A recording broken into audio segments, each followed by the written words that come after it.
तबारकल्लज़ी नज़्ज़लल फ़ुरक़ान अला अब्दिही लियकून लिलआलमीन नज़ीरा। किसी भाई ने इसी तरह एक सवाल ये भी किया है कि मुफ्ती साहब, अगर क़ुरबानी का जानवर गुम हो जाने के बाद, क़ुरबानी के अय्याम गुज़र जाने के बाद अगर वो जानवर मिल जाए तो फिर उस जानवर का क्या हुक्म है?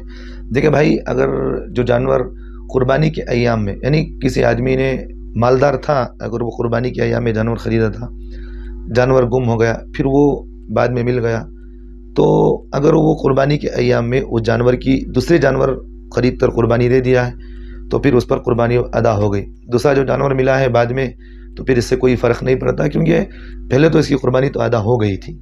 बात समझिए, जो वाजिब था उसने अदा कर लिया। जो बाद में जो जानवर मिला है वो आदमी इस्तेमाल भी कर सकता है, तो उसे बेच भी सकता है। बेचने के बाद उसको उस रकम को अपने ज़ाती तौर पर इस्तेमाल भी कर सकता है।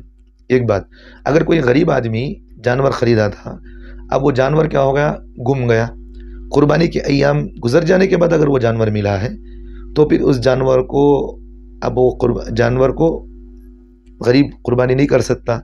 अब क्या करेंगे, वो जानवर पूरे का पूरा क्या करेंगे, सदका कर देंगे। बात समझ में आ रही?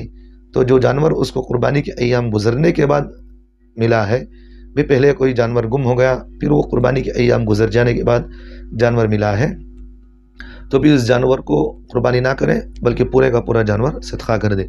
अगर वो क़ुरबानी कर दिया तो फिर गोश्त को सदका करे।